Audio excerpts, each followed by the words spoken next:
안녕하세요, 여러분. 오늘은 언어 사용의 어려움에 대해 이야기해 보려고 합니다.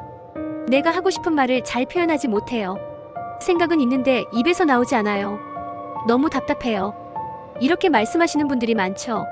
언어 사용에 어려움이 있다는 것은 정말 힘든 일입니다. 여러분도 이런 기분을 느껴본 적이 있을 것입니다.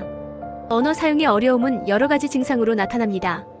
대화 중에 단어를 기억하지 못하고 헤매는 경우가 많고, 하고 싶은 말을 명확히 표현하는 데 어려움이 있습니다. 때때로 머릿속에 떠오르는 말을 적절하게 배열하지 못하게 되며 대화에서 주제를 잃어버리거나 지나치게 간단한 문장 구조를 사용하게 되는 경우도 있습니다. 이러한 문제는 언어적 접근이 부족해 소극적인 대화 태도로 이어지기도 합니다. 이런 증상들은 육체적, 심리적, 사회적으로 여러 가지 결과를 초래합니다. 육체적으로는 긴장으로 인해 목소리가 떨리고, 심리적으로는 답답함과 불안감이 증가하게 됩니다. 사회적으로는 대화에서 소외감을 느끼고 관계 형성이 어렵게 되는 일이 자주 발생할 수 있습니다. 전문가들은 언어 치료 및 언어 능력 평가를 위한 심리 검사를 실시하고 대화 중의 반응 속도와 사고 전략을 평가하여 문제를 진단합니다. 그렇다면 이러한 문제를 어떻게 극복할 수 있을까요? 전문가들은 언어 치료 프로그램에 참여하거나 의사소통 기술 훈련을 위한 그룹 활동에 참여하는 것을 권장합니다. 비언어적 의사소통 훈련은 큰 도움이 될 수 있으며, 특정 상황에서 어떻게 반응하는지를 학습하기 위한 상황별 응답 훈련도 중요합니다. 마지막으로 심리 상담을 통해 정서적 지원과 동기부여를 받을 수 있습니다. 특히 주변에 할아버지, 할머니가 계신 분들은 이 문제를 특별히 신경 써야 합니다. 요즘 할아버지께서 내가 하고 싶은 말을 잘 표현하지 못해? 라고 말씀하실 때 그 모습이 정말 안타깝습니다. 머리에는 생각이 있는데 그게 말로 잘 나오지 않으니 얼마나 힘들고 불안하실지 상상할 수 있습니다. 이건 결코 농담이 아닙니다. 할아버지의 뇌가 조금씩 힘들어하고 있다는 신호일 수 있고, 기억의 마지막 시간이 다가오고 있다는 것입니다.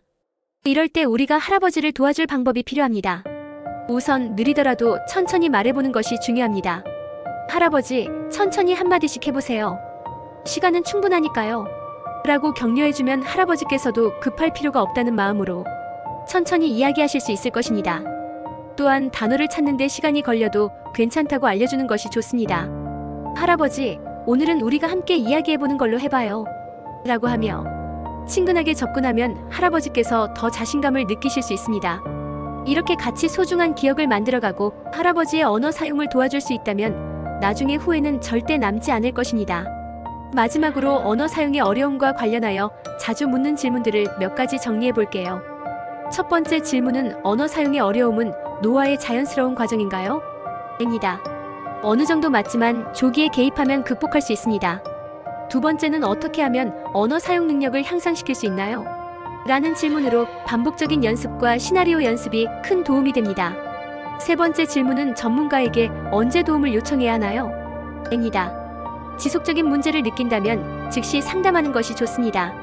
네 번째는, 가족은 어떻게 지원할 수 있나요? 라는 질문으로 격려와 감정 표현을 도와주는 것이 필요합니다. 마지막으로, 자가치료는 효과가 있을까요? 라는 질문에는 지속적인 연습과 긍정적인 피드백이 큰 변화로 이어질 수 있습니다. 이렇게 언어 사용의 어려움에 대해 이야기해 보았습니다. 여러분도 할아버지와 할머니와 함께 소중한 기억을 잘 만들어 가시기를 바랍니다. 감사합니다. 다음에 또 만나요.